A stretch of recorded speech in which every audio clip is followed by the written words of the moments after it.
जोहार दोस्तों। तो इसके पहले के क्लास में मैंने आपको 47वें प्रश्न तक छैहर के एमसीक्यू को करा दिया था।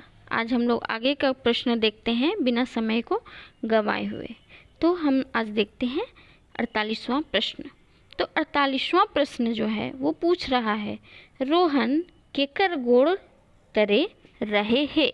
मतलब रोहन जो है वो किसके पैर के नीचे रहता था, मतलब रोहन जो है किसके यहाँ रहता था। तो रोहन जो है वो सुरजन बाबू के यहाँ रहता था, जैसा कि आपने कहानी में पढ़ा होगा। ठीक है।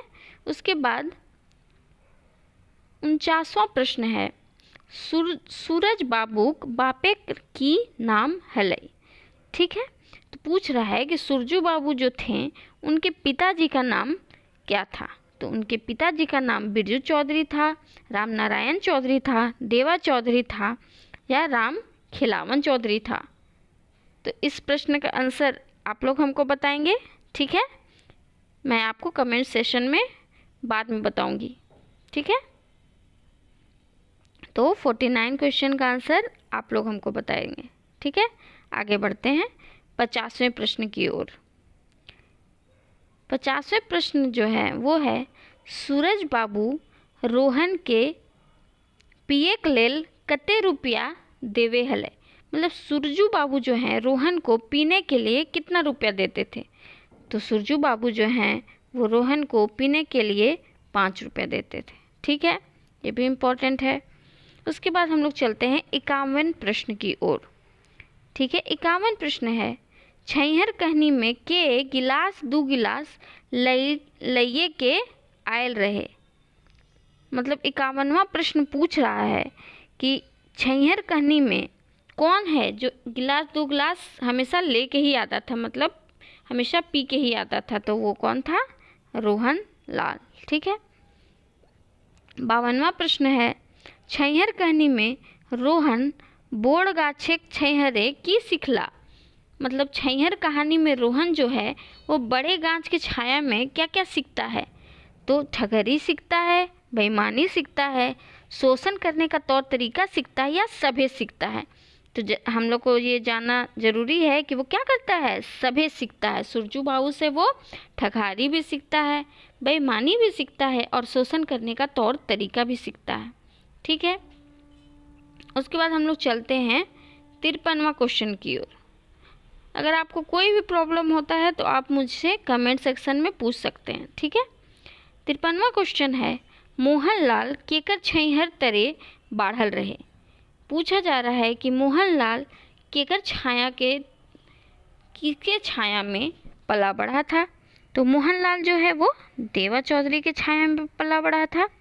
ठीक है। आगे चलते हैं 54 क्वेश्चन की ओर। 54 क्वेश्चन में है, गुरुजी देव नारायण चौधरी के घर कौन गाछ तरे हलई। मतलब गुरुजी जो देव नारायण चौधरी थे ना, वो उनका जो घर है वो किस पेड़ के नीचे था। तो इसका आंसर हम लोग को देखना होगा कि नीम गाछ तरे था, बोर गाछ तरे था, तेतैर गाछ तरे था या कोन्होने। तो इसका आंसर हो जाएगा नीम गाछ तरे। ठीक है। गुरुजी देव नारायण चौधरी का घर कहाँ था? नीम गाछ के नीचे था। ठीक है। अब हम लोग चलते हैं 55 क्वेश्चन की ओर। इसमें क्या पूछा है कि मोहन साइंस के की पिए हेल जकर से थकान नहीं आवे हेले। मतलब पूछ रहा है कि मोहन जो है वो शाम को क्या पीता था जिससे उसका थकान मिट जाता था। तो मोहन तो दारू पीता नहीं था। मोहन क्या पीता था? दूध पीता था। और दारू कौन पीता था? रोहन पीता था। ठीक है। अब हम लोग देखते हैं 56 क्वेश्चन की ओर। 56 क्वेश्चन में पूछ रहा है, मोद दारू हड़िया असमय खाले पीले से नाश होवे है। मतलब जो मद होता है, दारू होता है, हड़िया होता है, वो असमय से कि कभी भी पी ले रहे हैं तो उसको पीने खाने से किस किस चीज़ का नाश होता है। पहला ऑप्शन है काम का, दूसरा ऑप्शन है नाम का, तीसरा ऑप्शन है स्वभाव का और चौथा ऑप्शन है सभ्य का। तो इसका आंसर आसान है सभ्य का, कि असमय अगर हम लोग खाएंगे पिएंगे दारू तो क्या होगा? काम का, नाम का, स्वभाव का, सबका नाश होगा। ठीक है। अब हम चलते हैं 57वें प्रश्न की ओर। इसमें पूछ रहा है छैहर कहनिए रोहन ताड़ी वाला से की पियो है। तो जो रास्ते में जो ताड़ी वाला मिला था उससे रोहन क्या पीता है? ताड़ी पीता है, हड़िया पीता है, मौध पीता है या पानी पीता है? तो रोहन क्या पीता है? ताड़ी पीता है। और मोहन क्या पीता है? पानी पीता है। ठीक है, 2 क्वेश्चन हो गया। अब हम लोग चलते हैं 59 प्रश्न की ओर। 59वां प्रश्न है, रोहनलाल और मोहनलाल ताड़ी वाला से पानी और ताड़ी पिए के बाद कौन गाछे तरे निंदाए गेला। मतलब रोहनलाल और मोहनलाल, तो रोहन क्या पिया? ताड़ी पिया। और मोहन क्या पिया? पानी पिया। तो पूछ रहा है ये दोनों पीने के बाद कौन से पेड़ के नीचे सुस्ताने गए थे। तो कौन से पेड़ था वो? झबरल तेतैर का पेड़ था। ठीक है, झबरल तेतैर गाछ के नीचे निंदाए गेला। मोहन और रोहन के नींद कौन बेरा टूटलई। मोहन और रोहन का जो नींद है वो किस समय टूटा? सांझिक 5 बजे, राइतेक 8 बजे, सांझेक 7 बजे या राइतेक 10 बजे। तो सांझेक 5 बजे। ठीक है, अब हम लोग चलते हैं 61वें प्रश्न की ओर। इसमें क्या पूछ रहा है? रोहन मोहन से में कैसा नाता रहे। मतलब रोहन और मोहन में क्या रिश्ता था। ठीक है, तो जैसा कि हम लोगों ने कहानी में देखा है कि रोहन और मोहन क्या थे? गोतिया के भाई थे। ठीक है, भाई थे गोतिया में। ठीक है, ठीक है, अब हम लोग 62वें प्रश्न की ओर चलते हैं। छैहर कहनिए मोहनलाल और रोहनलाल केकर दुकाने आलू चॉप और पकौड़ी खैला। मतलब रोहनलाल और मोहनलाल जो है किसके दुकान में पकौड़ी खाते हैं। तो किसका दुकान था? छगन साव का। ठीक है, तो छगन साव कौन था? जैसा कौन था बताइए? सी महाजन। ठीक है, उसके बाद 64वां प्रश्न है, केकर छैहर जकर ठीन पड़तलई तकर उबार नी रहलई। मतलब जिसका किसका छाया था जो पड़ गया तो उसका उबार कभी नहीं हो सकता है। तो वो था छगन साव का, क्योंकि वो क्या करता था कि वो ठगी करता था। आपको दारू पिलाता, ये करता, वो करता, उसके बाद आपकी ज़मीन लूट लेता। इस तरह का काम वो करता था। ठीक है, पैसा उधारी पे देता था। उसके बाद 65वां प्रश्न है, छगन साव पैसा नाई मांगले परे मोहन की करल। मतलब छगन साव मोहन को भी फंसाने की कोशिश में था। वो उससे पैसा नहीं ले रहा था, फिर भी मोहन क्या किया? पैसा दे देले, पैसा नहीं देले, पैसा आगू बेर देबे। मोहन सोचे लगल। मतलब पूछ रहा है कि मोहन क्या किया? पैसा दे दिया, पैसा नहीं दिया, या पैसा अगले बार देंगे ये बोला, या मोहन सोचने लगा? कुछ नहीं, मोहन क्या किया? पैसा दे दिया। ठीक है, पैसा दे दिले। उसके बाद 66वां प्रश्न है, छगन साव के दुकान है रोहन और मोहन कहाँ बैठ गए। मतलब छगन साव के दुकान में जब गए रोहन और मोहन तो कहाँ बैठे? तो बांका बेचे, मतलब बेंच पे बैठे। ठीक है, आगे बढ़ते हैं 67वें क्वेश्चन की ओर, जिसमें पूछ रहा है कि गुरुजी रोहन के कईगो दान मांगला। मतलब गुरुजी जो हैं, जब रोहन गुरुजी के पास गया ज्ञान लेने के लिए तो गुरुजी कितना दान मांगे उससे? तो 3 गो दान मांगे। कौन कौन दान मांगे? तन के, मन के और धन के। तो अगला प्रश्न यही है कि गुरुजी देवनारायण चौधरी 3 दान की मांगला। तो तन के, मन के और धन के। मतलब इसका आंसर हो जाएगा डी, सभी के। ठीक है, अब हम लोग चलते हैं अगले प्रश्न की ओर। इसमें पूछ रहा है कि रोहन के गुरुजी की गुरु मंत्र देला। मतलब रोहन को गुरुजी जो हैं वो कौन सा गुरु मंत्र देते हैं? तो पहला ऑप्शन है दारू मद पीवेला छोड़े पड़तो। मतलब दारू मद पीना छोड़ना पड़ेगा। खून पसीना गायर के खाए है तो मतलब मेहनत करके खाना होगा। और तीसरा है छतरल छैहरे बैठी उठी सुनी नी रहे हो। तो मतलब छतरल छैहर कहने का मतलब क्या है? सुरजू नारायण चौधरी, उनके यहाँ बैठना उठना नहीं पड़ेगा। ठीक है, तो यही मंत्र देते हैं वो रोहन को, मतलब सब। ठीक है, अब हम लोग चलते हैं 70 प्रश्न की ओर। 70वां प्रश्न है, छैहर कहनिए केकरा आकाशों ले ऊपर और धरतियों ले नीचे कहल गेल है। मतलब किस चीज़ को छैहर कहानी में आकाश से भी ऊपर और धरती से भी नीचे कहा गया है। तो जैसा कि हम लोग जानते हैं, मन को, हमारा जो मन है वो आकाश से भी ऊपर और धरती से भी नीचे है। ठीक है, आगे देखते हैं 71वें प्रश्न की ओर। इसमें पूछा गया, रोहन कते दिन बाद गुरुजी सीख के सफलता और विफलता के सुनावे के लेल आवे के बात कहल। मतलब रोहन कितना दिन बाद बोला गुरुजी को कि हम आपके जो ज्ञान लिए हैं वो सफल होता है या विफल होता है।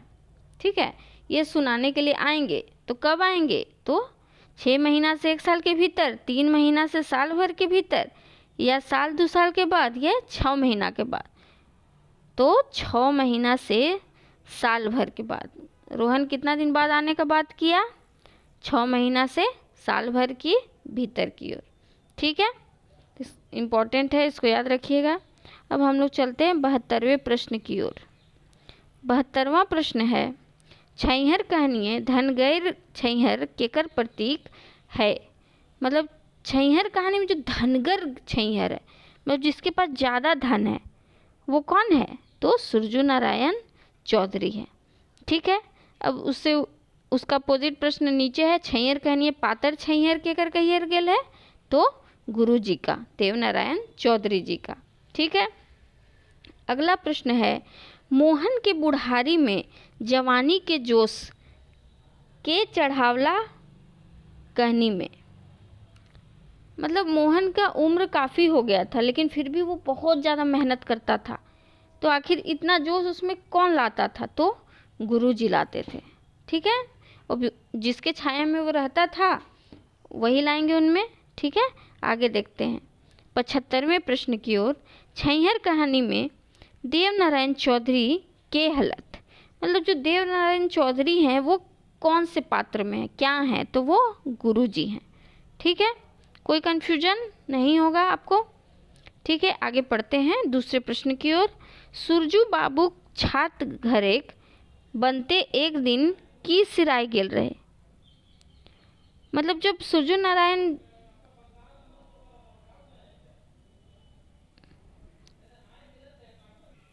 तो इसमें पूछ रहा है कि सुरजू बाबू का जब घर बन रहा था ना, तो उसमें एक दिन क्या ख़त्म हो गया था? बालू ख़त्म हो गया था, सीमेंट ख़त्म हो गया था, गिट्टी ख़त्म हो गया था, या छड़ ख़त्म हो गया था? तो जैसे कि हम लोग जानते हैं क्या ख़त्म हो गया था? बालू ख़त्म हो गया था। ठीक है, तो आगे चलते हैं। डीह के नज़दीके कौन गाछ रहे? मतलब डीह का जो पेड़ था उसके नज़दीक में कौन सा गाछ था? पीपर का गाछ था, बर का गाछ था, या पीपर और बर दोनों का गाछ था, या तेतैर का गाछ था? तो इसका आंसर हो जाएगा पीपर और बोर दोनों का गाछ था। डी के नज़दीक पीपर और बोर दोनों का गाछ था। ठीक है, अब हम लोग चलते हैं 78वें प्रश्न की ओर। 78वां प्रश्न है, छैहर कहनी में कौन महीना दिन दोपहर के रौद के बाद करल गेल है। मतलब इसमें पूछा गया है कि छैहर कहानी में कौन सा महीना का बात किया गया है। तो छैहर कहानी में बैसाख का बात किया गया है। ठीक है, अब हम लोग आगे की ओर चलते हैं। पूछा गया है, तेसर छैहर केकर नज़दीकी के कहल गेल है छैहर कहानी में। मतलब तीसरा छैया, पहला छाया कौन है? सुरजू नारायण चौधरी, दूसरा छाया है देवा चौधरी, और तीसरा छाया कौन है? छगन साव हमारे।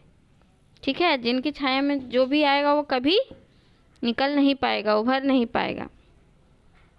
देखिए 80 प्रश्न वही है, एकर छैहर जकर ठिन पड़ तलई तकर उबार नी रहिया, एकर सरम नाम केकर लेल आयल है। ठीक है, तो मैं पहले ही बता चुके हैं, इसका आंसर होगा ए। ठीक है, हम लोग आगे चलते हैं 81 प्रश्न की ओर, जिसमें पूछा गया छगन साव के कारोबार की रहे। मतलब छगन साव का जो दुकान था वो किस चीज़ का था? पहला है चाय पकौड़ी, दूसरा है महाजनी शुद्ध भट्टा, तीसरा है दारू मौद, चौथा है ये सब है। मतलब उनका जो दुकान था चाय पकौड़ी का था कि वो शुद्ध भट्टा में पैसा देते थे, या दारू मद का था, या सबका था? तो जैसा कि हम लोग कहानी में देखे हैं कि सबका था। दिखाने के लिए तो वो चाय पकौड़ी बेचते थे, लेकिन उनका मेन क्या था, महाजनी था, दारू मत था। ठीक है, उसके बाद हम लोग आगे की ओर चलते हैं। तो उसके आगे का प्रश्न है, सूर्य नारायण चौधरी धारे गोड़ती के करे हल। मतलब सूर्य नारायण के घर जो है ना, वो कौन काम करता था, इसका कहने का मतलब यही है, तो रोहनलाल। आगे प्रश्न है, मोहन कर उठल बैठन केकर घारे रहे। अब तक के प्रश्न से ही आपको क्लियर हो गया होगा कि मोहन किसके घर जाता था, देवा चौधरी के घर, और रोहन किसके घर जाता था, सूरज नारायण के घर। ठीक है, आगे बढ़ते हैं। छैहर कहानी में मोहन कैसन आदमी रहे, तो पहला ऑप्शन है जिम्मेदारी, दूसरा है बेईमान, तीसरा है आदर्शवादी और समझदार, और चौथा है कामचोर या मजदूर। तो वो क्या था, आदर्शवादी था, समझदार था। ठीक है, तो आगे देखते हैं 85 प्रश्न की ओर, कि छगन साव मोहन से चौप धुसका दाम काहे नहीं लिए खोजे हले। मतलब छगन साव जो है ना, कहानी में मोहन को जो चौप धुसका खिलाता है उसका पैसा बोलता है कि छोड़ो ना, पैसा मत दो। तो उसमें यही पूछ रहा है कि क्यों नहीं पैसा लेना चाह रहा था। तो पहला ऑप्शन है मोहन के गरीब जान के, कि वो सोचता था कि मोहन गरीब है, नहीं। दूसरा ऑप्शन है मोहन के अपन चंगुले फंसवे खातिर, तो इसका आंसर यही हो जाएगा, मोहन को वो अपने चंगुल में फंसाना चाहता था कि आज नहीं पैसा लेंगे फिर वो कल आएगा खाने। इसी तरह से पैसा उधारी हो जाता था उसके पास। ठीक है, तो आगे प्रश्न देखते हैं, दारू ना पीबे नी पी पकौड़ी तो 2-4 गो खाइले, ई बतिया छैहर कहनी है के केकरा कहलई। मतलब कौन बोला कि दारू नहीं पियोगे तो मत पियो, लेकिन पकौड़ी तो 2-4 गो खा लो। तो ये कहा था छगन साव किसको, मोहन को, क्योंकि मोहन वहाँ रुकना नहीं चाह रहा था। ठीक है, आगे चलते हैं, जिसमें पूछ रहा है, मोहन के संगे रोहन के देख के देवा चौधरी गुरुजी की कहला। मतलब जब रोहन मोहन के साथ देवा चौधरी से मिलने जाते हैं तो गुरुजी क्या कहते हैं। तो पहला ऑप्शन है, आज कैसे हिंदे डहर भुलाई गेले, मतलब आज रास्ता इधर कैसे तुम भुला गए। और दूसरा ऑप्शन है, हमर ठीन तोर की काम है, मतलब मेरे से तुमको क्या काम है। तो गुरुजी बोलते हैं कि आज कैसे हिंदे डहर भुलाई गेले, मतलब आज तुम रास्ता भुला के इधर कैसे आ गए, यही बोलते हैं। ठीक है, मतलब आंसर ए होगा। ठीक है, आगे देखते हैं, छैहर कहानी में के केकरा कहलई हमर फीस दारू मद साफ।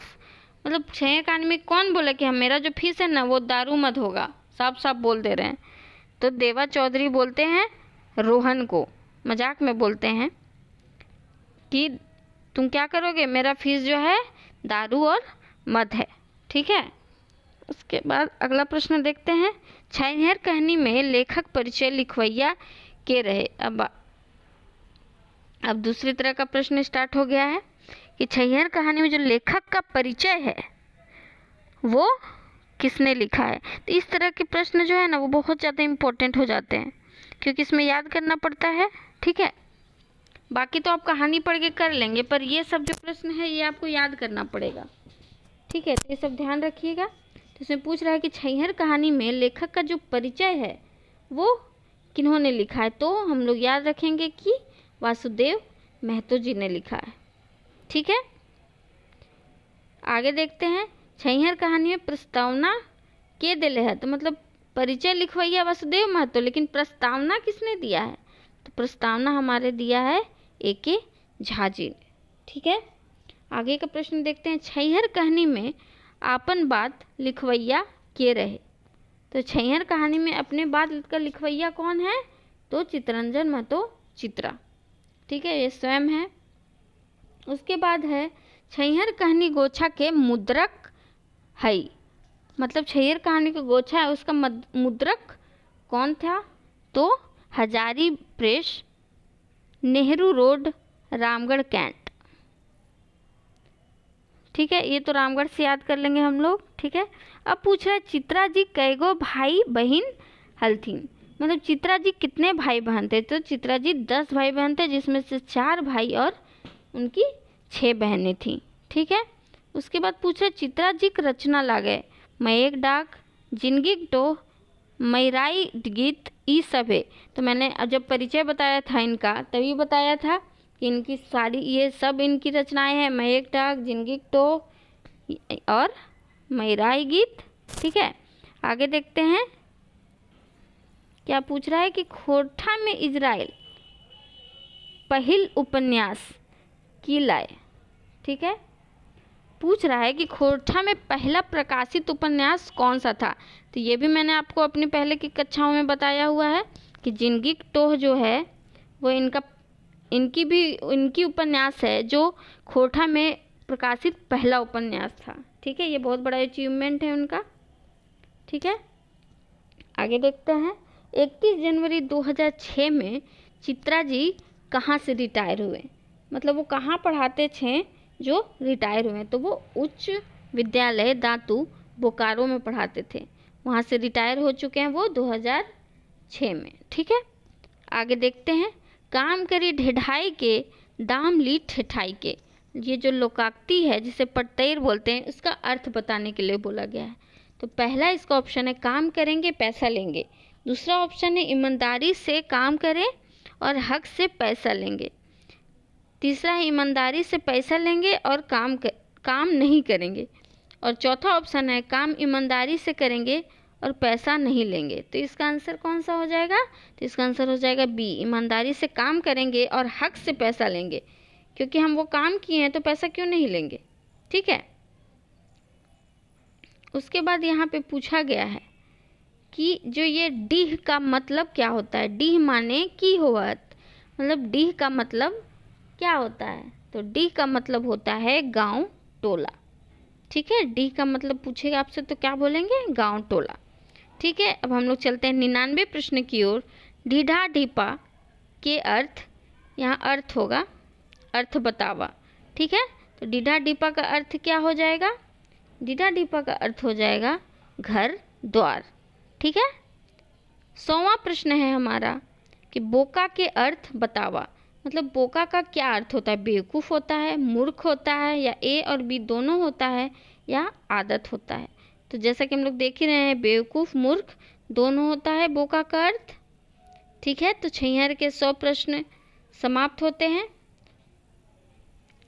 अगर आपको अच्छा लगता है मेरा क्लास या आपको इम्पोर्टेंट लगता है तो आप मेरे क्लासेस को प्लीज़ शेयर करें, सब्सक्राइब करें और मेरे चैनल को लाइक करें, मेरे वीडियोस को लाइक करें।